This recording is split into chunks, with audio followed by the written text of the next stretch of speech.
everybody. Welcome to the BellaConnections podcast. Today, my guest is Kyle Kostechka. Apologies if I totally butchered that.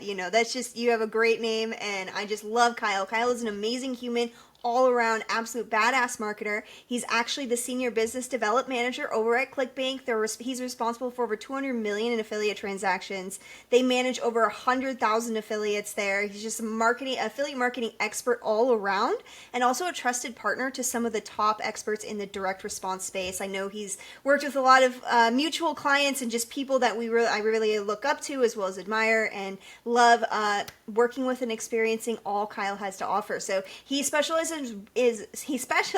in revenue growth, and he partners with a lot of them in helping these affiliate offers take off, taking a look at their sales pages, what's working, what's not, the psychology behind it, and helping them really optimize things. So he's also an amazing thought leader and podcaster. They have a podcast called Affiliated.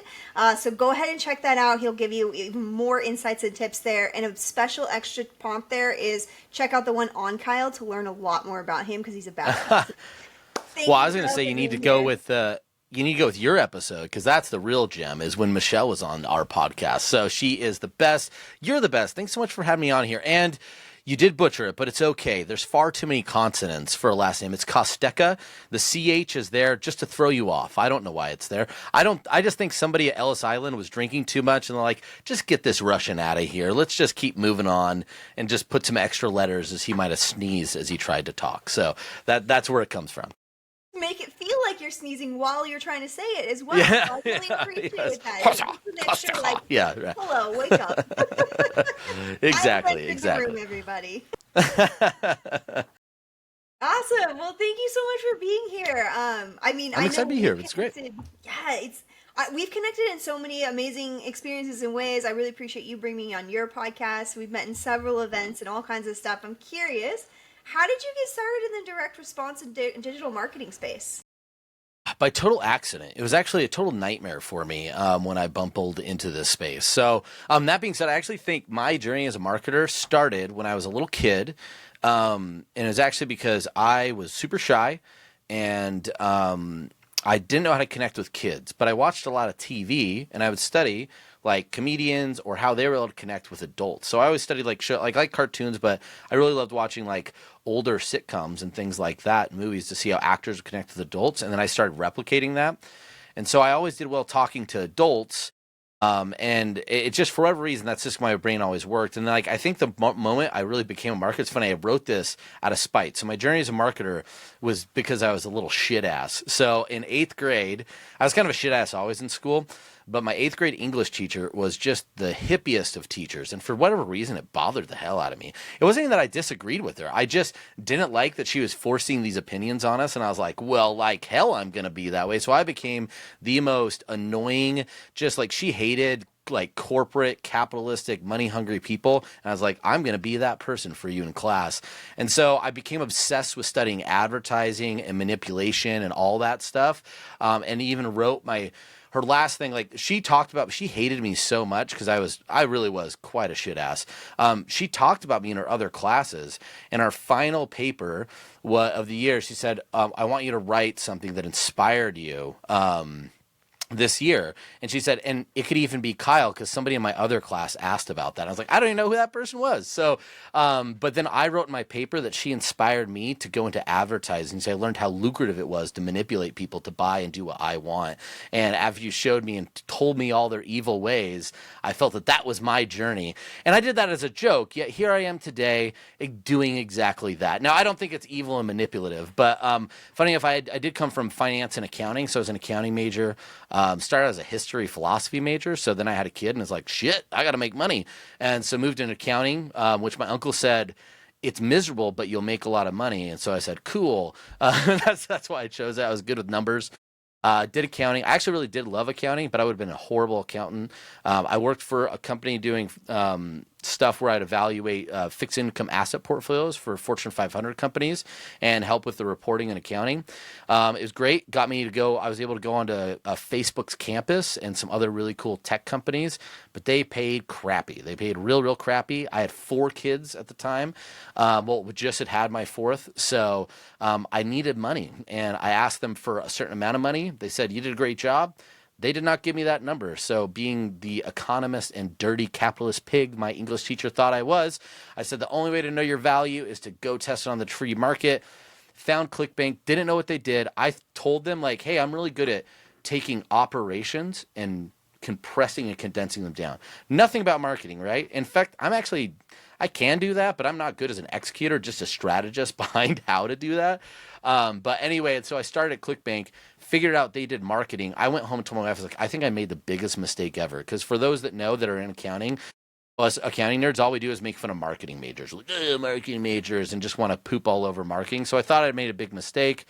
Read .com secrets, and I've always said that it felt like coming home. Like, it made sense to me. It was numbers, it was human behavior, and it was meshed together.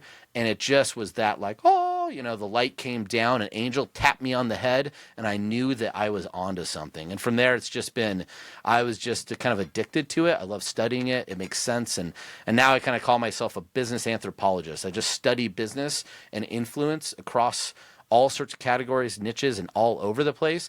Take those learnings and try and adapt it into my clients' businesses, my businesses, or anyone that I talk with. Because what ClickBank employs me to do is go talk to people and find strategies that'll make them more money. And oftentimes it goes through ClickBank, but it's not always going through ClickBank. I just try and do my best. I love that. Oh my gosh. Yeah, you are really you're really combining all the aspects of online business and marketing with the data and the numbers, but the human psychology stuff that you touched on too. And especially I really like that you kind of your whole point is to prove that teacher.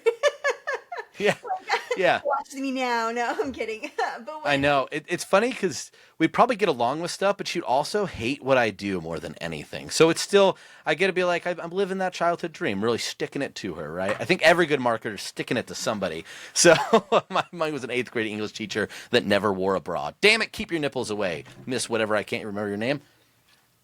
And I love it. I love it. I mean, but it is you're trying to understand, and just the way that you're trying to understand and relate to other people. It helps so much in the marketing psychology of things and being able to understand what drives the behaviors that you're trying to achieve and all that. I know it. Yeah, some people can say it's manipulative, but like you said, it's not with ill intent. So I think that it can be done in a way that you are doing things to help people, and you're not forcing anybody to do anything. So I really love that you had that background in that psychology and the philosophy. I know you study a lot of different religions as well as cult philosophy and so much more. So Yeah, I'm I do love sure, my Colts. yeah, who doesn't, right? Who doesn't want to be a Yeah, what is maybe some Scientology? people in the cults might not love them. I don't know. I think there's some children, a part of the Children of God church, that might say I don't like it, but it makes for good TV. I'll tell you that. What one I'll add that I didn't mention, and I don't talk about a ton because I'm afraid what people say next.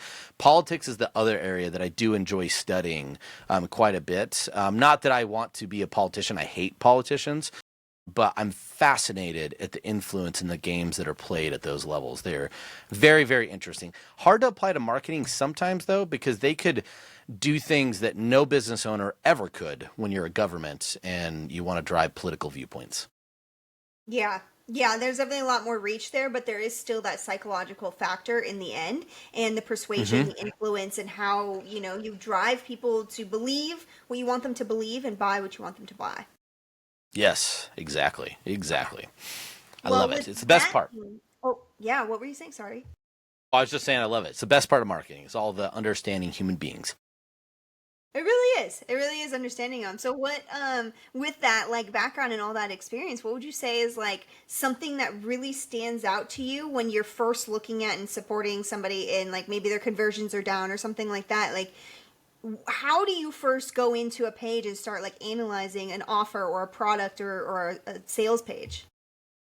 Well, I'll take this. Amanda Dobson actually taught me this when I first started, but it's like you always go to your headline and your lead. 80% of all your conversion rate is going to happen with your first impression. And it makes sense, right? If you even look at human beings, we always say first impressions matter most, and it's 100% true. The first thing you say is what matters most. And so immediately, if someone's struggling with conversions, the first thing you want to look at is the headline or the lead and understand what they're doing there. Now, a couple of things that I just think common mistakes that I see there. One of the biggest things I see is people don't understand that every good lead, every good headline, every good introduction to marketing has to have a paradoxical element to it. So that's always what I'm looking at. And what I mean for that is it has to sound something like, how could those two things exist? I'll give you a really good one. This guy's Johnny Robinson. He's got a great product that teaches people how to own a cleaning business by leasing. So you don't actually have to own a cleaning business. His pitch that he leads with is, have you ever wanted to own a cleaning business without ever cleaning a house? Which is paradoxical. How could I have a cleaning business but not clean? So immediately my brain pays attention because it doesn't connect. And you also have to understand why that works so well. Is human beings, when we're adults, human learning changes. So when we're little kids, paradoxical statements don't work on young children because everything doesn't make sense to them. So they don't have a basis or a bias to say that these two things don't connect. I always liken it to it's essentially looking at a sheet of untouched snow. That's a children's brain, right? But an adult brain looks like a cluttered library, just filled with books, like a hoarding house. We have all these biases and connections we have to make, and when we could break a connection with two things that are supposed to make sense but not together, it makes people stop and want to pay attention. So that's one of the first things I'm looking for. If you're not bringing some sort of drama or paradoxical thing, which we see working more and more now, particularly in scientific curiosity, that's one of the big things that I'll focus on. Next things too, it's like language. I always think the word, one of my favorite overly fancy words that I like to use, because this definitely happens, particularly if I start drinking. I get too fancy. I call it fancy talk. But verisimilitude, like, are you speaking the language of your market? Is there verisimilitude in the actual copy and text that you're writing? Does it sound similar? Is that language matched up? And oftentimes that's another area where I really see mismatches. They're not talking to their market. One big area I see that missed oftentimes is lately has been in like AI, for example. People throw AI out and they're blitzing you with AI, but they're not realizing that the language of their audience by putting AI is actually not what you want to put in there. Most people, if you went outside right now, you went down to your local grocery store and you're like, hey, what's your opinion on AI? To the common person, most people don't have positive thoughts about it, right? They're not excited about it. Now, in our marketing world, we're like, everyone loves AI. It's the coolest thing ever. But most people are like, I think it's the devil. Isn't that where all the scams are coming from, right? They're wanting to be conditioned. It's like, if you talked with a marketer, you would have thought NFTs and crypto would have been the greatest thing ever known to man. When you go to conferences, you would have thought it's changing everything. You step outside that realm, everyone thought it was like bullcrap, and it was all just, clown shows. So I only say that oftentimes I see people missing out, that they're not actually addressing the markets. We had I was in a group, in a CRO group. Amanda Dobson has a great mastermind around CRO, and I'm a part of it. And we had a guy that they had brought up an offer. And I said, well, we're looking for more like brick and mortar business owners. And they lead with this idea of AI. And it's like, you're totally missing the boat. If you say AI, their opinions on it immediately go, nope, don't want any of that. And they're really struggling in conversions. Strip that away, understand the language, what they actually want to hear. What does that individual want to see? So flipping it to now where it's like, hey, it's more results oriented, and it could be something like, get this thing that feels impossible, right? Because AI unlocks impossibility. You already have a built-in paradoxical statement. I'll give you like a made-up AI product that I want to exist because it would be great. But I like fashion, but boy, do I suck at it. So I didn't, like, my wife dresses, started picking out my clothes. It was really, really good. People are like, wow, Kyle, you dress well now. It's like, oh, that hurts. But I understand that I'm not connected with it. So my dream would be if you had a smart mirror and I could walk up to and I could load some sort of designer or buyer or whatever, it could scan and it could tell me, okay, hey, these are the outfits you're like. Here's what you should buy. Select this. It shows it on you. It picks it. And I could just buy outfits. Or even it knows what's in my closet. And I could say, hey, here's my mood. Here's what I'd like to do today. Now, if I was pitching that to somebody, I wouldn't say, hey, this AI mirror will make decisions for you. Ew. Instead, I'm going to say, would you like to never have to worry or guess about what you're going to look good in best ever again? You don't have to, without hiring a fashion designer, without even leaving your house. People are like, well, hell yeah, but you can never do that. That's what you want, right? That's going to bring me in because I instantly am like, this doesn't even make sense to me. Let me come in and want to talk about it. So that's what you really need with that paradoxical thing. You need to go to the actual heart of the pain that they want. And those are the things I'm really primarily looking at when something's struggling with conversion rates at the beginning, as those market pairings and things like that. I'll add one last thing to it as well. I find a lot of people are struggling with conversion rate. It's because they are not they're not innovating or being inspired. They're just replicating. And I don't be the RC Cola to someone else's Coca-Cola campaign, right? Like, find a way, like, you could be inspired, but that's where you ask the question, why? Why is what they're doing? So we obviously saw Hermosi break a Guinness World Record and done some amazing things. And we are now going to see a bunch of people bastardize what he did and not innovate, but just replicate it and create just a worse and worse version every single time of his success. None of it will get close. They're not going to break that record unless they lie or basically do it in a different way. And that's because what people end up doing is they're going to replicate what he did without understanding why he did those things. And you're just not going to get to the next level. So I would just tell people, first off, look, are you just bastardizing a version of something successful? And if you are, stop, rethink this, and ask, why did that work in the first place? And then innovate from the why, not from just replicating from what you see. I love that. I mean, everything that you're saying from beginning to end. First of all, the headline and, you know, the initial first impression. I hope that you don't have a bad first impression because I butchered your name in the beginning here. But Luckily, we've met many times. And honestly, we'll all now have to share how Michelle and I met. I don't know if you remember this, but I remember it. God. It was at a Copy Accelerator in Phoenix, and it was Steve Gunn and I were talking, and I love Steve. Steve's just one of the best. Love Steve. Steve, if you're listening, I love you. But you walked over, and he goes, Kyle, you have to meet Michelle. She is the only reason my business works. She is the fucking greatest, and just like gave you this huge thing. And so it was a great first impression. It was like, hey, who's this amazing person that Steve thinks is the secret to all success, which, by the way, she is, and has done it for other clients as well, as she unlocks all sorts of cool stuff. But no, your first impression's good. Don't worry about it. well, I very much appreciate that, like, ego boost there, and I'm very grateful for you and Steve and hearing that. So thank you. But also that you're like you're the very secret weapon that we're talking about in this moment too. Like, you're the secret weapon behind all of them. So I love it. I love it. And like everything that you're saying, like I would love the Clueless style mirror. Like, do you remember that movie Clueless back in the day? Yeah. And she had like Yeah, that. for sure. Oh God. With good old Alicia Silverstone, yeah. Yeah, if I had somebody else to pick out my clothes, oh, I would do anything. If somebody else to shop for me, please. Yeah. And I know that's a big thing that you do too, is not shop for people, obviously. But your ideas, Well, I hope not. No one wants that. you're always out there throwing out ideas and supporting people in that way. So I'm curious, like, between the ideas you come up with for people, as well as like you're talking about like a lot of the research on the market and the audience and how to speak to them, where do you come up with all of this? Like, what is your kind of secret sauce and how these things work for you in terms of understanding the market, the audience, new ideas and angles to take with them? Yeah, I mean, that's always a tough one, in that I think a lot of it just comes down to it's knowing self, right? I've always been a very introspective person. I mentioned before, I was the shyest of kids, which I know is weird to think about now because I'm this like outgoing, like crazy person. But like as a kid, my parents were very worried about how shy I was. But I was a watcher. I observed. I've always sat back and tried to just see what's happening and then make sense through that. And it's one of the reasons as a kid I gravitated towards books. I was just a huge bookworm. In fact, my first grade teacher had to like incentivize me to go out to recess because I would just sit in there and just read every book in the classroom. And what I always loved about books, it allowed me to jump in and understand a different perspective. And through that, I could then start to understand, like, okay, the human behavior of that perspective, the way that people behave in these ways. And so what I've done in my life is I try and consume a very diverse group of things, diverse contents.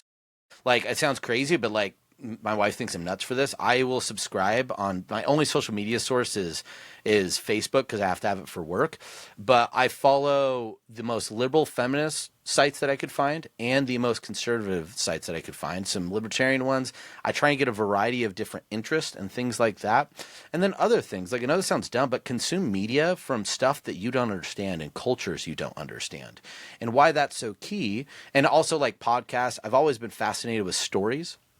And people's stories, human stories, fictional stories. Because I think what you start to see through all that is you pull out human behavior and human emotion, which where history doesn't repeat itself, but humans behave the same way over and over again. And so if you start to understand that, it could help you start to see the world through a different lens and a different context. And that's where, for me, I'm just always trying to look at that. I also, I hate small talk. I don't know if that's obvious in this conversation. It's like, he blew right past that, but I hate it. I like big talk. And the reason for that is I like to get to the core of what drives people, because then I learn a lot more. And then I take all those learnings and those contexts and I look at what's going on in the world and start adjusting that to things I see, or look at marketing and businesses and say, okay, if this is your market, what other markets are there? What other angles could be? And if I had to put my superpower, was a hard thing honestly, this was a hard thing to deal with when I was young, because it was just, I could be very empathetic. I have a supercharged empathy muscle that I could flex. Like the amount of times, like I know this might sound really weird, but I've just been like, I've thought about experiences that other people have gone through and just really tried to take all that context and get to a point where I could feel the exact thing that somebody else is feeling, like, and just I'll bawl over something, not because the story's so sad, but I put myself in those shoes and I could channel those emotions. And I've always been able to do that. Even, I don't know why, it was always easy. It's naturally what I did as a kid. But it's been able to really help me understand that language of empathy, to connect into what somebody might be feeling. And through that, you could do that at mass and start to understand movements. And I'll kind of give you an example of one that I've been talking a lot about lately, that I think is like, I want people to pay attention. But it's in like, so what we see in the economy right now, there's some really big trends that people should be paying attention to. And I would say economically, and we also see behaviorally and culturally. We have a very diverse, I would say a very combative nature right now in American society, right? People just seem to want to be on one side of the extreme and yell in between often. And there's a lot of people caught in between. You also have to pair that with, we are coming off this pandemic where all these people had all this money, they had all this freedom, lots of relationships, even opened themselves up, right? And we saw this kind of period that was very peculiar, but we saw things like divorce rates go down during that time frame, which is a common trend. When the economy is good, people don't get divorced as much. Relationships tend to be better. But now we're seeing behavioral volatility. We'll see like the climate of the way people talk to each other has gotten very volatile. On top of that, we're seeing the economy.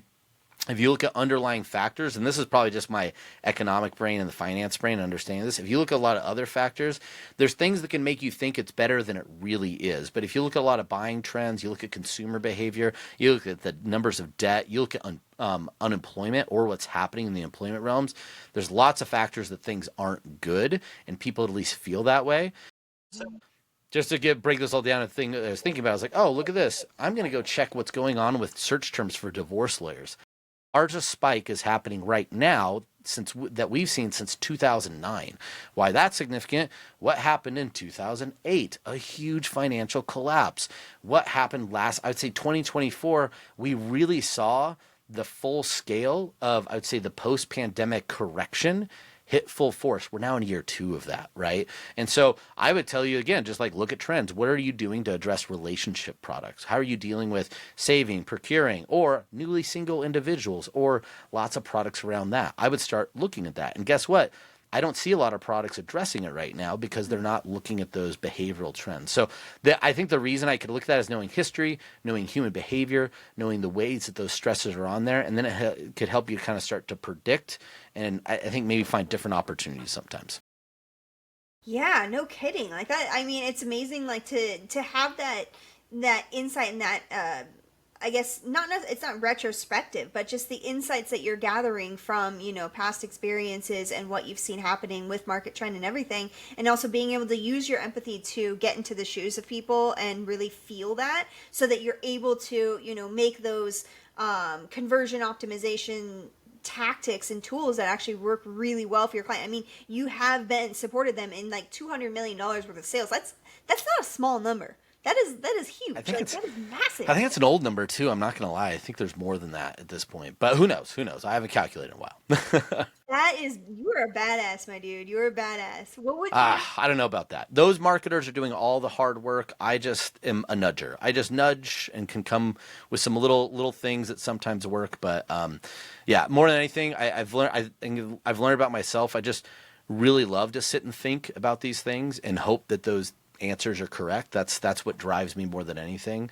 If I could be a philosopher back in the day, I think I would have been all for that. Which was actually, I was a history philosophy major when I started out in school. So definitely that probably was my end goal, is to just be sit and read and think and then talk about thinking.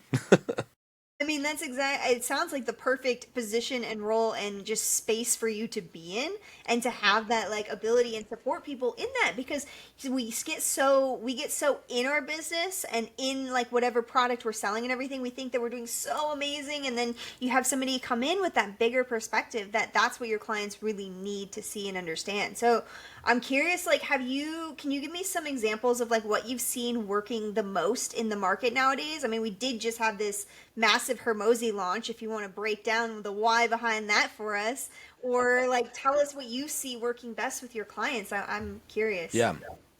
Yeah, so I think there's a couple of things that we're seeing right now. Oh, actually, the Hermosi, I haven't gotten the full breakdown yet. I'm still waiting for the funnel thing, so I'm in the process of going through it. So lots of this is kind of cursory. I'll be honest, like, this is one thing, like, for as much as I love marketing, I sometimes consume less marketing than a lot of other, like, people in our business do, at least our very specific type, right? And I think, I just think because sometimes I like to not get too caught up in the same thing all the time. But like, so when I opened up like Facebook, I think it was like Saturday afternoon, and it was just Hermosi. Everyone was like, I'm shutting this down. This is done for the weekend. We're good. Just because I was like, I'll look at that later. That's just not right now. But anyway, it's just what's working right now. So a couple of things, and actually the Hermosi launch, there's pieces of this that really indicate very similar things. And I can't take all this. Ezra Firestone was at a conference, and he said, and I agreed with him on this, but he said it so beautifully. He's like, we're now in a trust economy. Trust is what matters most. And so I'll just say this because there's a couple of things why this is so significant. We, over the pandemic, over the last 5 years, have seen a complete erosion in the traditional ways that we consume information and we trust information. And the problem with that, there's opportunity, but the problem with that is it creates a lot of people where we want to trust something. Most human beings do not want to think that much. They really don't. They want things laid out in front of them. They want it to be simple. They want to identify in some sort of communal way that just like, I'm not going to be alone, and just adopt ideas that are just told to be real without around them. The challenge is that is very, very hard to do, and all the sources that are doing that, depending on your alignment and values or whatever, are being told that they're not real anymore. They're lying to you, right? We have this fractured trust. And so now, when I would say it wasn't as big a deal, there's a lot of people like, yeah, this sucks, but we had a lot of free capital, so I don't mind throwing my money around. I didn't need to trust as much, and I'd throw my money and almost buy and see what would work or how I could get trust. But now we see that the amount of free capital that people have has been constricted substantially, right? Cash flow in general, people aren't as willing to trust with dollars first. They want to see more of what you've done because they got burned so many times. And whether it's burned from other marketers, other products, or burned by the general, news or media or, pharmaceuticals or whatever it might be, something has burned them. It could just be they were Marvel fans. They're like, what did you do after Endgame, right? There's some lack of trust in their life from everywhere. And the worst part is finding trust now is so challenging. So people are just looking to almost give it to you. They just want you to take and give them all their trust so they just commit and buy in.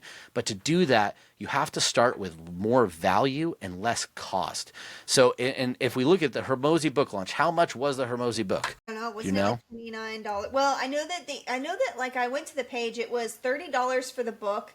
I went to the page like yesterday. I very much ignored everything going on over the weekend. I went scuba diving. I saw it on my calendar. I went Yeah. scuba diving. I went to a housewarming party. I did everything. Hell yeah, that sounds so much more fun. Yeah.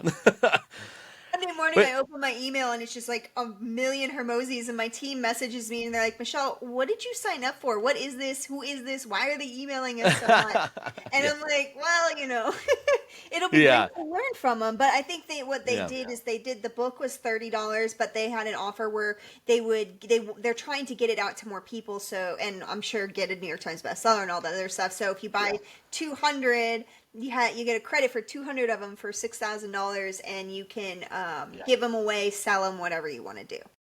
Yeah, but of course there was a lot more that came along with that donation, as they once said it. So, but again, with like the psychology on this, there's lots of really good things. But I think one thing that's really significant is the book itself was sub $30, and here you have what might be a $200 million launch, and there is a model to that. I don't ask that much for you to trust me, and I'm going to over deliver so much that you're not only going to say, you could say yes to the 29, because that's all I'm asking. But if you trust me after all I've delivered for you, by the way, there's 6,000, 18,000 as well that you could do. And you sell a bunch of those also. So I think that's one of the things that you really should shift for, is ask for less and over deliver more. That's a trend we're seeing. We've seen a rise of digital products. We're seeing a rise of a lot of offers that I know out there that have lower AOVs. But guess one of the trade-offs, and this is one of these marketing principles that I think a lot of people lost sight of. And I was seeing happening, and I'll say, then direct response and affiliate marketing over the pandemic, supplements and Nutra became the largest category by a substantial margin. There's a lot of reasons why, but it's just really, really, really big, right? It was so easy. It was just easy for a while. Nothing's really easy, but it was kind of easy. But what happened is it started getting a lot more challenging, and people started to almost get over inundated with the exact same stuff, and they kept asking for more and more and more. And so as the conversions went down, I think people started not wanting to spend as much money. We saw the economy constrict. So either the market was shrinking, paired with, I think, marketing tactics that were getting relatively stale. This market's shrinking. It's getting smaller and smaller, right? So it's harder to go after those individuals. And I think what a lot of people did is they thought, okay, well, I'm just going to try and get the AOV higher to offset my reducing conversions. It's not a smart idea, right? Really, that's just indicative of a smaller actual population. I saw the same thing in high-ticket BizOp. High-ticket BizOp, what they had to start doing, because they're like, man, our conversions got really, really challenging. So you either just double your prices, triple your prices, go after the same audience, but get way more out of them, right? Increase that AOV, or you just get really, really efficient in your targeting. So you're shrinking the market, but speaking to them more. What that tells me, though, is, okay, that's great, but you're missing the now growing bigger market, which doesn't want to spend as much money with you on the front end. Lower those price points and over deliver. So we see that pretty consistently across the board. I see it in some stuff outside of ClickBank as well. I think there's a lot of different ways to do that, whether it's digital and sell physical products in the back end, whether it's Cody Bramlett's buy two, get four free kind of model. He has that with a berberine offer. If you're an affiliate, you want to test it out, I'd go test it out. It's on ClickBank right now. Look at that. Never stop selling, right? But I think that's huge, and I'll just even put a plug for that, because berberine is commoditized, but it's commoditized with really good effects for blood sugar. You don't have to sell people on berberine. You have to sell them on, this is good berberine and a great deal. That's a lot bigger of a market. It's a lot more valuable of a market. You just have to have the lower entry point. So I think there's a lot of different ways to go after that, but I think there's something to be said that people are willing and still willing to spend money. You just have to ask a little bit less up front, over deliver, and know that sale's going to come if you build it properly. And I would tell you, Hormozi's a really good example of it. And granted, there's a lot more going on with that. I'm not going to materialize it down to just that. But even he is leading with, again, a much lower ticket price. So that's one thing that I'd really see as a trend that people should be focusing on, and we see working. The other thing I was going to say is, we have this trust economy. So I want to buy trust at a lower price point. The other thing is we do want to trust, and we still trust people. So there's been a lot of stuff going on, and I think, unfortunately, ClickBank had found out that there was a lot of, we had some people that were running some ads that we didn't really want, and they involved a lot of deep fake celebrity stuff. We now removed that stuff. We're actively really making sure none of that's on our platform. But what's interesting is we could retroactively go back and look and see some of the results of products that are doing this, and they're very, very good. Now, they're not doing good things. This is not saying go do celebrity deepfakes. That's a bad idea, and there's a lot of reasons why it's a bad idea. But what it does tell me is people still really, really trust celebrities. They want to trust somebody. They want to trust a person, not an entity. We've lost failure of entities. People don't trust entities, but they still trust individuals. So I would say if you're looking to up-level your marketing, find the credible person that people want to trust and make them really credible, whether it's a doctor, whether it's a celebrity. It's the time for athletes. And we've seen this in other products. Like, I would look at the alcohol markets, the marijuana markets, and the snack food markets. What do they have? What have fast food places been doing a crap ton? They'll go, and I think I just saw like Wendy's had like a Cardi B box, or they had like, like the celebrities that create their little, oh, here's my little thing. And I bring up THC, it's relatively unbranded, but you see these huge brands grab celebrities and they grow up, whether it's celebrities giving their own crappy garbage alcohol. 90% of people don't have a palate, but they care about feeling connected to somebody they trust or they have an affinity for. That type of marketing has actually gone up. It's always good, but it's actually increased because of the lack of institutional trust that exists. So I'd be looking at, where can I find a doctor with a social presence? Not a huge one. And go and pitch them. Guess what? We could take your expertise, your spokespersonness with our marketing engines and give you everything you want, which is even more authority, right? And I will even go back, whether it's Huberman or anything, people want to trust that person. Go find them, pair them with your offer, and I think you could really get substantial growth, especially if you're still doing the same direct response stuff. Great, do that, supercharge that by getting somebody that people want to trust and a high authority individual. I think that's really going to be the ways that we see a lot of stuff. Absolutely. Absolutely. That's huge. I was I just could take more water, all these hot takes. Please, please. I mean, it's so good. You are like a wealth of knowledge. I'm very, very appreciative of this. And like you were saying, like the first time we even met was when we were talking to Steve Gunn, and one of Steve Gunn's businesses is a Tommy Chong CBD business, and they do incredibly well, and because they have a really, really great spokesperson. I mean, it works. I mean, they've got just like the prime deal on that one. Not all spokespeople are going to be good ones, so you have to be really cautious of that. I was talking to another one of our mutual clients about this recently, because when you're going into a spokesperson deal, you have to be aware of they're going to be seen to a lot of their friends and family, and they need to be okay with the marketing, or at least understand that the marketing is your job, and so on and so forth, so that you can continue your job and make the conversions you need. But I think what you're putting out there in terms of just the endorsement, the spokesperson, and the trust factors, because we are so overloaded with information. We're really competing on attention now, and it matters who you're giving your attention to, and where that information is coming from, and how you're going to absorb it and digest it. And I know Hermosi has been working on that for so long, that both of them put out so much great content. They're just all around great at brand building, and I think that's a lot of where the market's going again right now, is to focus a little bit more on the brand and the personality behind the brand, so many people can relate to. Yeah. I put it this way: brands are up for grab, right? If we lose institutional trust, that means it's the time to redefine brands, and it's a time to build them, especially building them in the era of new media. We are in the full-blown area where non-traditional media has overtaken traditional media substantially, which means it's a new landscape for brands to be built. And so many people might lament this, but I would tell you it's the opportunity, and the Hermosi's got it, to build new brands that will be affinity brands for a long time. One thing I'm going to add to on the getting the right spokesperson, and we actually did an episode with Steve as well on that whole experience, and where Tommy Chong and Cheech Chong, fantastic, and they've done really great with that, but also their failed spokesperson with a Mike Tyson offer, and why that didn't work. And we go back to, they want to trust, but what do they want to trust that celebrity with? So funny enough, depending how old you are, your opinion of Mike Tyson could be very, very different, right? We want to think of the old Iron Mike when he was knocking people out and he was one of the scariest human beings known to man. Unfortunately, that was a long time ago. The 80s are, as much as I don't want to admit it, because I was born in them, a long time ago. So the real impression, the latter impression for what is now at this point over 30 years or 50 years, like over 30 years of Mike Tyson, has been kind of a figure that's bit broken. He's not really somebody that you would trust for health and fitness, right? He's a bit of a character and somebody you like to laugh at or sometimes cry at, right? Like, oh man, he had a lot of crappy things happen to him. And where he's more likable now than he was even back then, his like is not predicated on health and fitness.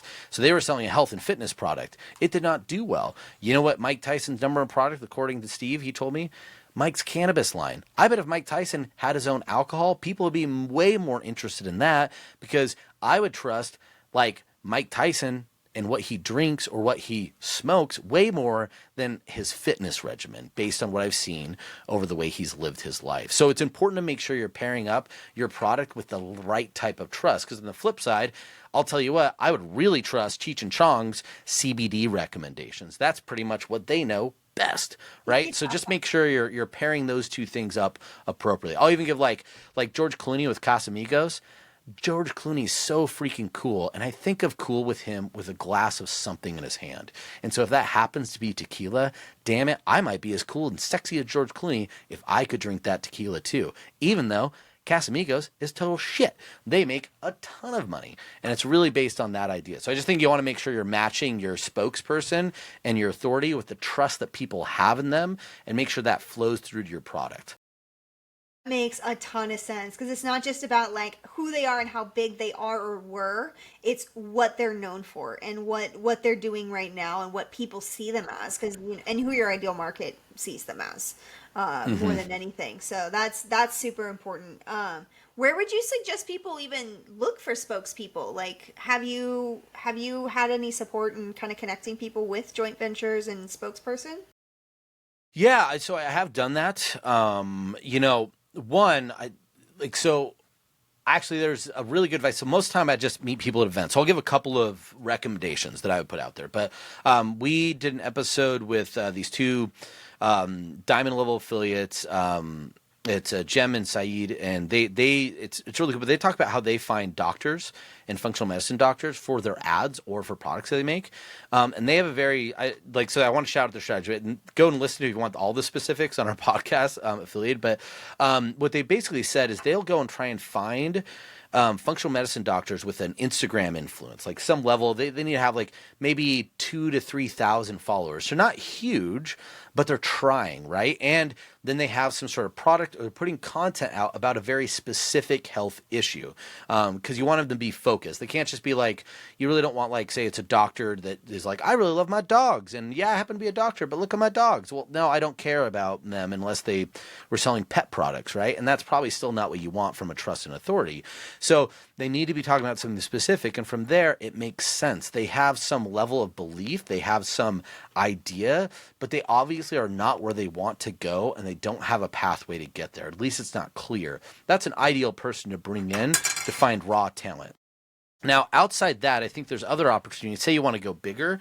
I think other areas are you'd go with influence, but I think you'll be hard pressed to go with, say, the standard influencers. So if you're going like Instagram, maybe even sometimes YouTube, you're getting into some realms where these people have a certain idea and ego. And I think there's a lot of other sponsorship deals and things that they're used to.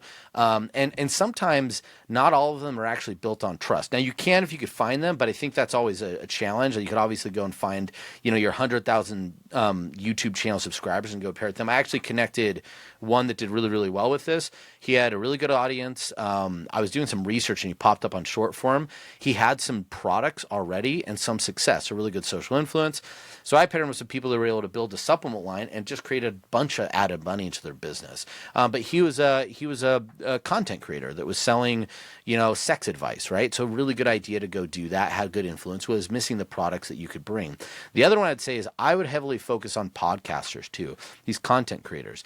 They don't necessarily have a lot of paths to additional revenue outside of sponsorship, but they carry a substantial amount of influence and attention for the people that they're talking to.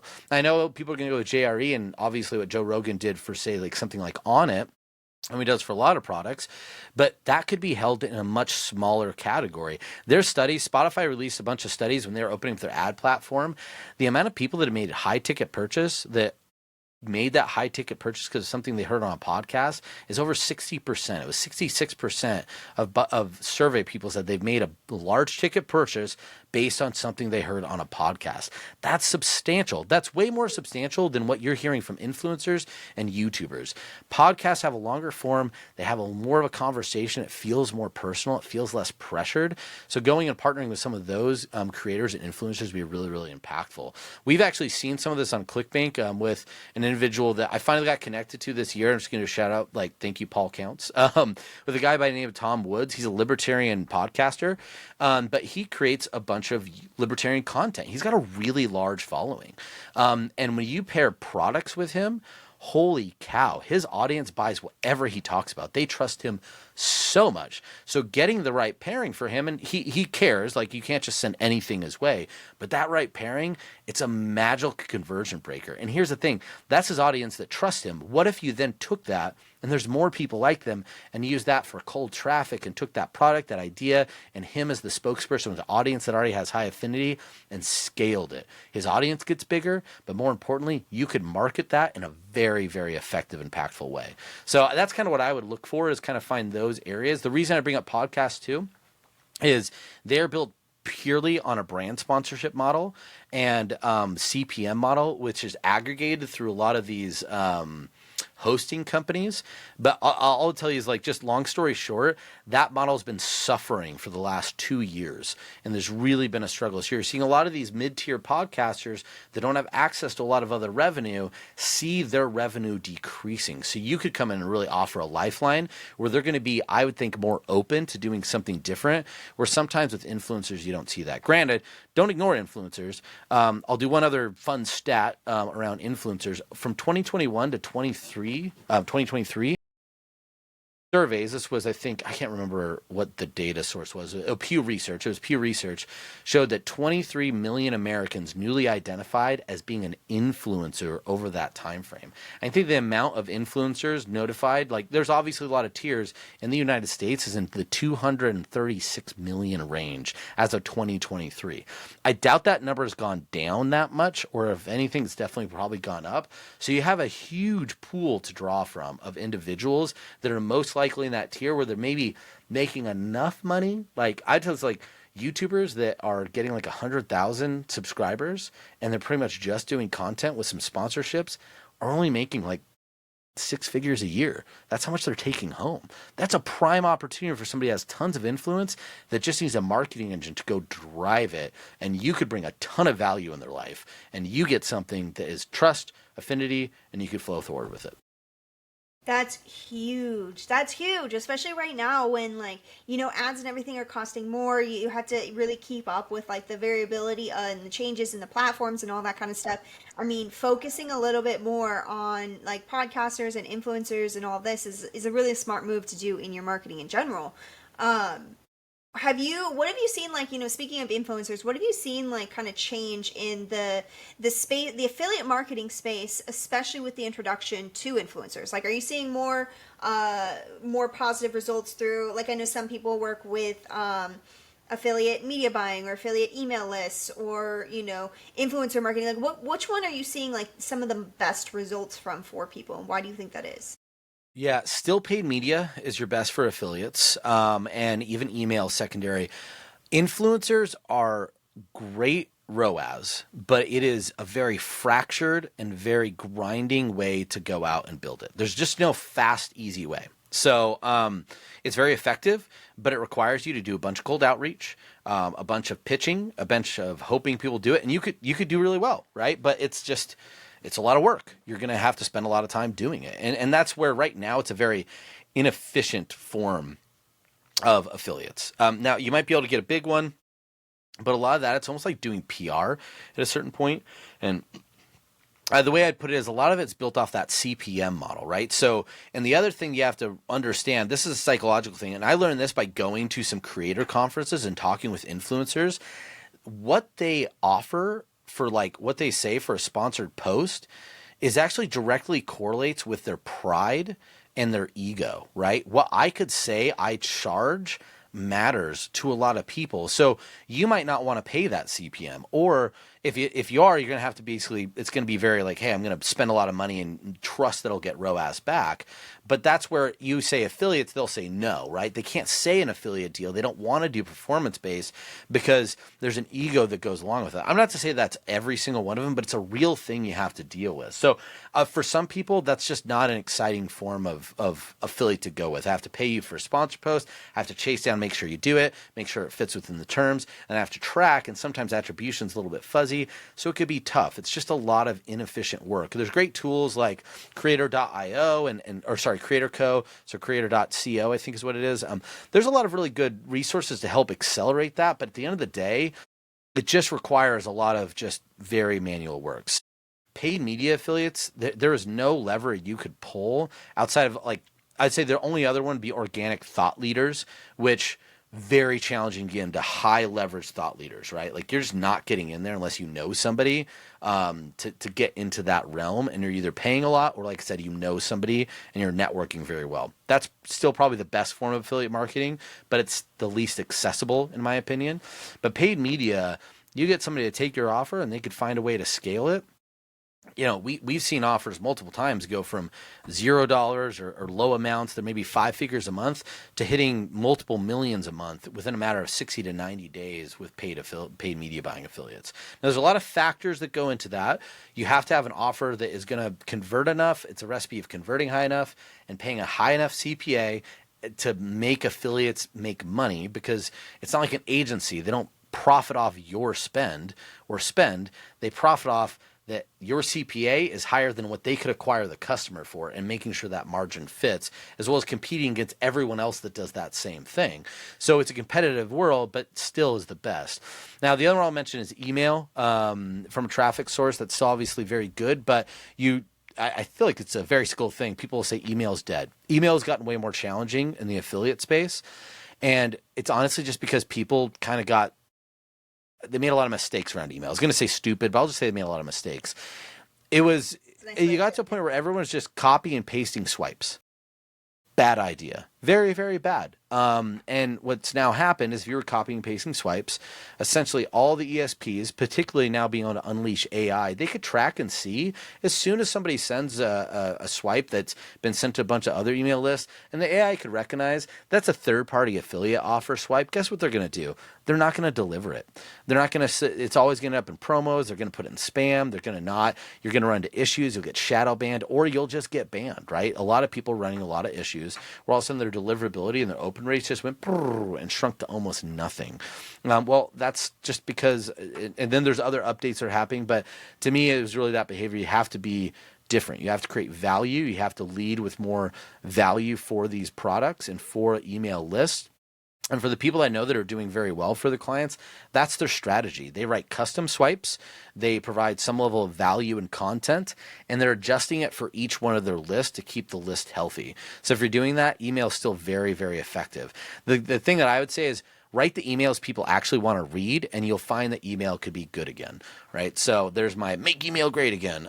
So it's not going away anywhere. It's just, it changed. We kind of were... It was nice when it was copy and paste, but guess what? That stopped. So now we have to go back to being really good email marketers. And I'll tell you, some of our top affiliates in 2024 were email affiliates. They still were up there, and we're talking like the top of the top when it comes to affiliates. So it's still there, but that's kind of the order I'd go in when you're ranking that out. And then the rest are, we'll spend too much time on other things, but that'd be the core for those three. No, that makes a lot of sense, and I think especially what you were saying. The paid media and stuff. It's a good way to have that. You should have your internal team do it, but having affiliates do it as well, and not just being the number one. But also, the influencer marketing, when you are going into that, or email marketing, like, you really need to have a team to support you on that, the affiliate manager and influencer team, because that is a very hands-on experience to be, chasing people down and all that. So you have to be in a place where you're ready to bring on team, unless you want to be that person. I don't want to be that person for even myself. It's Yeah. a pain in the bum. Yeah. And then but like the email marketing too, like, you have to really get a good company, because if you're, or a person or whatever, because otherwise you're going to end up with a lot of AI, a lot of swipe files, and it's your reputation. In the end of the day, it's your company and reputation. Nobody's going to care about it as much as you. So it's always super important to pay attention to who's supporting those efforts, I'd say, right? For sure. Yeah. Finding the right people, understand, like, if you're getting a list manager, how they're doing and managing that list is critical. And there's still great ones out there. I'm not saying there's bad ones. And even some that might have been struggling with it, I think they're still very good at email marketing. It's just, it kind of, listen, like, I get it. There was a period during the pandemic, it was just so easy. So why do the extra work when it's so easy? I can understand that. And it's just, and sometimes that might not be your skill set. You might never even learn to do that because you only knew the other way. But that way now with AI has essentially been broken. I just don't think you could copy and paste a swipe like and accept scale, like I think that's going to be less and less common, if ever work ever again.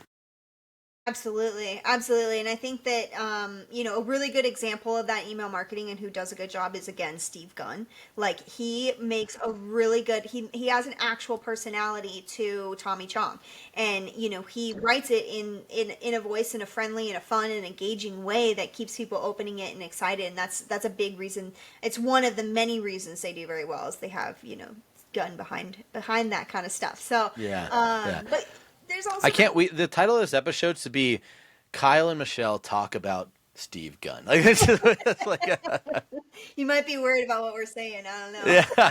No, man, I love Steve. I have not seen him in a while. Shout out to Steve. Good dude for sure. He works his butt off, man. He's one of He them. does. He does. It's never. There's very few people I've seen work nearly as intensely and well as Steve does. So he's Yeah, he's all great. around. He's great. Yeah. Absolutely. So I know that you have shared just so many amazing tidbits about marketing and everything with us, and I am loving hearing all this. But there's other parts of your, history and your experience, and I just want to ask a couple more questions on. Is really like I know, team management wise, team building, and all of that. You've worked with customer support. You've led customer support teams. You've had some sales training and all of that. Working with retention teams and being a cold calling expert and just all around you've been on a lot of teams too. So you've seen what does and doesn't work, especially in the hiring process.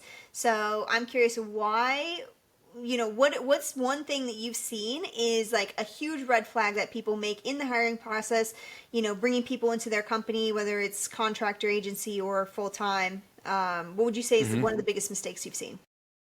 Yeah, I think the biggest mistake I see people make so consistently is your top salesman should not be your salesman manager. Does not, it might be, but it is like their performance at selling should by no means make you think they're an indicator for leadership. They're two very different skill sets and two different personalities. And I could tell you one of the reasons why it's such a mistake that people make is you now essentially hurt yourself in two ways. You just took your best salesperson and made them your worst manager. So they're going to tank the rest of the team's performance and you just lost theirs, right? Because they have to do all these other roles. And the reason for that is I don't think a lot of people realize that what makes somebody good at being a sales manager and managing a team of salespeople is totally different than what it takes to be really, really good as a hunter, right? It's odd because obviously humans hunted alone, but in sales, we tend to hunt individually. We hunt more like I'm thinking a non-pack animal, like a huntsman spider, right? Versus actually being more like what you'd expect from a wolf pack, where you're going to do that as a group and a team. And that matters because if you just took a very individualistic person who focused on me, which is good for a salesperson. I want my salesperson to almost be possibly narcissistic in some way about what they're focused on. If I pair their wants with my needs, holy hell, they're going to go off and do a lot of great things for me. But they could be an absolute nightmare leading my team because they won't care about team. They'll care about self. And have you ever worked for somebody that cared about self more than the team? You probably thought that whoever that was your worst manager, the person you hated the most. And guess what? They probably hated being a manager. They did not like it. So this is when it goes back to, I think, one of these important skill sets of I think the best CEOs and people that run companies and entrepreneurs or business owners that truly are excellent, and not just that they're innovators or thought leaders, right? But they just really know how to run a company. They are fantastic at understanding their own personal strengths and the strengths of everybody on the team relative to the roles that they do. So that's really, really key and super important. I always like since we're getting close to football season, depending on when this airs, Bill Belichick is a really good example of this if you're a football fan. Not that you have to say if you like or hate Bill Belichick, or you want to keep your daughters away from him in their 20s. I understand that. I get that. One thing he did as a coach that was so impactful, and I look at this as a CEO, is he looked at players for the talent they had like, and how he could place them into position of need, right? So he could take distressed assets, things and players that no one else wanted, and put them in position where all of a sudden they become stars or be a cog to do this one thing that they do better than everybody else. I'm not going to ask you to do more. Be the best at the one thing that you do, and I will make sure to build the rest of the team around that, right? For that moment in time. And I think that's where you have to look at your staff in the exact same way. So when you're hiring somebody that's going to manage sales or a sales team, don't get the best athlete, get the best coach who could teach, who's going to understand how to get the most out of the salesperson and manage a bunch of squirrely cats at the same time. That's a very different person. They're probably more cerebral. They're probably less the person that they can go out and do the sales. They have to have that ability to teach and understand it, right? Like, you can't earn the respect of your salesperson if you can't show that you could at least do their job, but you don't have to do it better than them. In fact, I could tell you I've talked with sales teams or worked with other people that could do the skill better than me, although I'm always pretty confident in my ability to do it. But I watch people that are better than me, and I told them, like, that's okay. I don't need to be better than you. I need you to be the best that you can. And at the end of the day, that's my job, right? I know enough to know how to make you better, and that's a very different skill set than somebody that might be your top salesperson. So you shift the questions you ask, right? It's more about like, hey, how do you get to understand people? If I was looking for a top salesman that I wanted to move into management, I would look at their sales style. Do they pitch and push? I don't want that for a sales meter. If they ask questions and you find that they are very adaptive in their sales style, they sell to the person in front of them, they ask a lot of questions, they're very introspective, they're probably your slower salespeople. They might not hit the top, but they're probably more consistent, but they're not going to hit the top. They might be somebody that just spends too much time with clients. That's the person I want for my sales manager, because they're going to spend a lot of time with the salesman. They're going to find out what makes them tick. That's probably how they learned how to persuade people, is through questions and through longer term influence. How am I going to get somebody that means a ton to my business and has a huge ego to do what I want? They have to understand that person. And oftentimes your top salesperson will never do that. So that's why you want to look for those different skill sets and ask those different questions. And it goes back to that big question of why. If you're stuck small talking with your employees, you're probably going to make bad hiring decisions. Get down to the deep level, know their strengths, know why those are their strengths, and then understand how that lines up with the actual job you're asking them to do. So I think it's just a big mistake I see all the time. And also, it's even and it's one of the reasons is I would do sales training, right?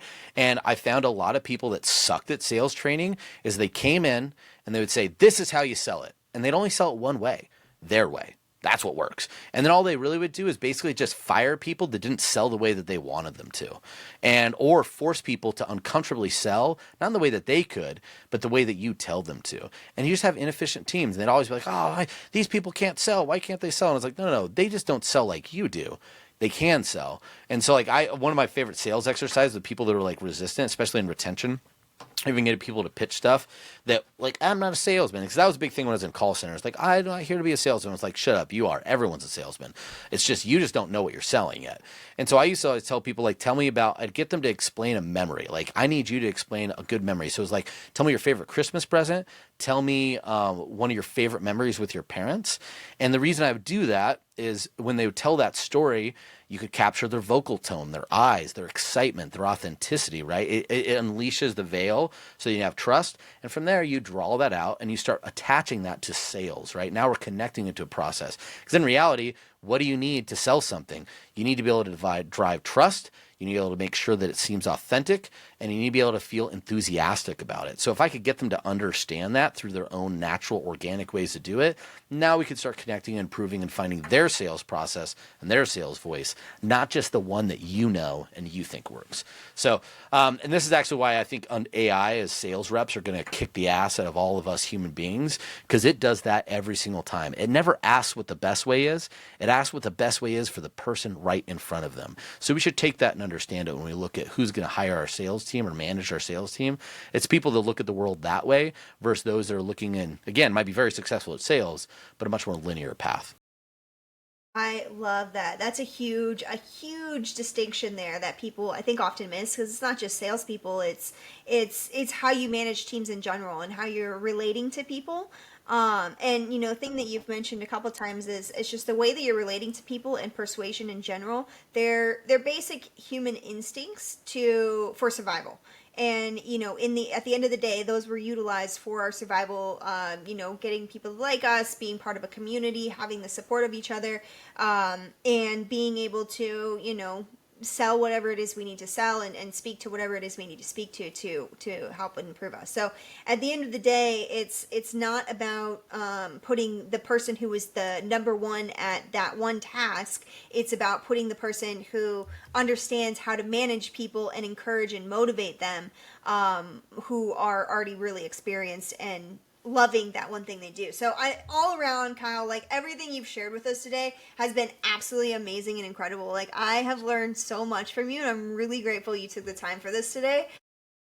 I'm curious, like I know you have the affiliated podcast. You mentioned a few of them for people to go back to. Steve Gunn's, of course, is really good. Everything Steve does in marketing wise is brilliant. Ayed and Jem, you mentioned for sponsorship, discussing sponsorship people. I know that you've done a few. Great traffic too. They're big media buyers, so really good traffic conversations there too. Okay, awesome. So traffic and media buying. Is there any other ones that you would like really suggest people, like what's like a big one you're like go watch, or two? Oh man, there's so many. It always depends on ones that you really like just kind of get into. I know one we did with Patrick Stiles. I still think about that all the time. It's a fantastic one with Vitalytics. The data he shares in there is like, and I always shared that more outside of that. We are super lucky because we were one of the first people to get some of that data on the podcast. So it was super exciting. So I love Patrick's. We just did one with Francisco recently, who was his journey of becoming a diamond affiliate is really, really awesome. He's a very inspiring person. It's actually this year, it's been our most watched episode too. So really, really good. So obviously a lot of other people agree with that one.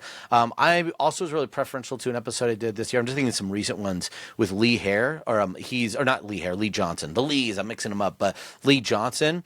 And I've been calling back to some of the things that he said in there because it's just really, really impactful, particularly in times right now where people have had success and maybe you're finding things are getting harder. He has some great advice in that, as well as some really good media buying stuff. Man, there's a great episode with Tom Woods that we did recently. Tom Woods, he did a fantastic. Or Tom Bell. I'm mixing up Toms. No, Tom Bell. Sorry, Tom Bell. But he had some really great ideas on split testing. I'm trying to think. I know I'm going to miss one and offend somebody.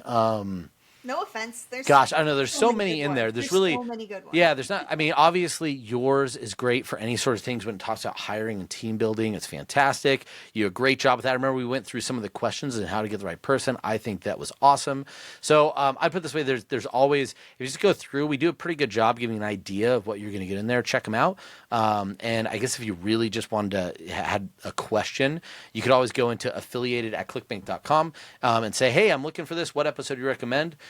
We do look at those. I should say Thomas looks at those, and I'll tell him, hey, if you ever see one, you could send them over to me, and then I'll be sure to give you recommendations on what other ones we might have.